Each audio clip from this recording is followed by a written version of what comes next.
যে গ্রহে জন্ম নিছি তার নাম হলো তো ভুল গ্রহ।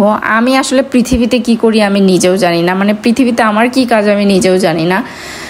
মাঝে মধ্যেই ভুল হয়ে যায়, কি করার, মাঝে মধ্যেই ভুল হয়ে যায়। এই কেকটাতে আমার আসলে মাথায় হাত পড়ছে, কারণ ডেলিভারি 1 ঘন্টা আগে আবার সব কিছু উঠায় আবার হচ্ছে যে ঠিকঠাক কালার করে রেডি করে দেওয়া লাগে। কেক সব ঠিক আছে, বাট কালার কম্বিনেশন ভুল হয়ে গেছে। মানে যখনই আপুরা মানে 2-3টা কেকের ছবি দেয় তখন না আমার এই কালার কম্বিনেশনটাই আমি বুঝতে পারি না, তখন কালার কম্বিনেশনটাই ভুল হয়ে যায়।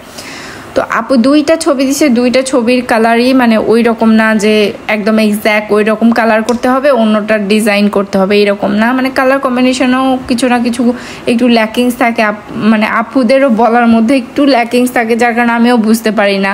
আর আমি তো মানে ভুলের একটা ভান্ডার ধরতে গেলে।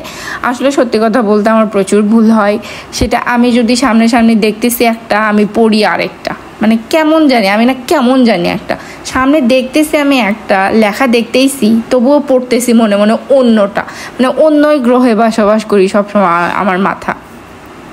তো ব্যাপার না, এরকম আসলে মাঝে মাঝে হয়, কিন্তু এরকম আমার বেশিও হয় না, কারণ আমি কেকে দেখতে একটু ডিটেইলি দেখে তারপর করার ট্রাই করি।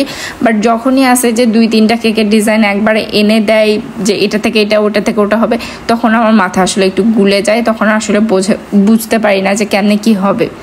তো ব্যাপার না, এটা যেহেতু সারপ্রাইজ যাই, তো এই কেকটা আপু হচ্ছে ভাইয়াকে সারপ্রাইজ দিচ্ছে। তো আপু হচ্ছে যে চাচ্ছিল যে 1 ঘন্টা আগে যদি আমি তাকে ছবি দেখাই, ভাগ্যিস আমি ছবি দেখাইছিলাম 1 ঘন্টা আগে। তো 1 ঘন্টা আগে বলার পর আপু বলে যে আপু এই কালার ছিল না, হোয়াইট আর অ্যাশের মধ্যে থিমটা ছিল। তো কি আর করার, যেহেতু ভাইয়ার হচ্ছে যে শার্ট অ্যান্ড সব ডেকোরেশনও হচ্ছে যে অ্যাশ আর হোয়াইটের মধ্যে, তো আমি আবার উঠাইলাম, আবার ওই ডিজাইনটা ক্রিয়েট করলাম। যেহেতু ওপরের টপার ছিল, মানে টপারগুলান হালকা পাতা ছিল, অন্য কোনো ফন্ডেন্ট বা অন্য কোনো ডিজাইন ছিল না, সেই জন্য এই যাত্রায় বেঁচে গেছি। কারণ এরকম টপার ইজিলি উঠায়, ইজিলি আবার বসানো যায়, যার কারণে অনেক সুবিধা।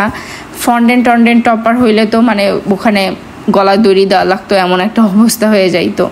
কারণ সব কাজ আসলে উঠায় করা যায় না, সব কাজে উঠায় করা যায় না। কিছু কিছু কাজ আছে যেগুলো হ্যাঁ আবার পরে ঠিক করে দেওয়া যায়, আবার কিছু কিছু কাজ আছে একবার করলে সেটা তোলার ক্ষমতা নাই, মানে ওইটার জন্য আবার আপনাকে শুরু থেকে কেক রেডি করতে হবে, কোনো কাহিনীই হবে না ওখানে।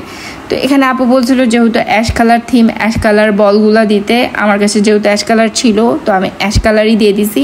পরে আবার মনে হইলো যে এই যে গোল্ডেন পেপারগুলো আমি অ্যাশ কেন দিলাম না, তখন আমার একটা ভুল হয়ে গেছে। তখন আবার আমি হালকা হাতে উঠাইয়া দেন হচ্ছে আবার অ্যাশ কালার করে দেই, যাতে দেখতে আসলে আপুর কাছে ভালো লাগে। যেহেতু একটা জিনিস গিফট করতেছে, অবশ্যই মানে গিফটের মতোই হওয়া উচিত।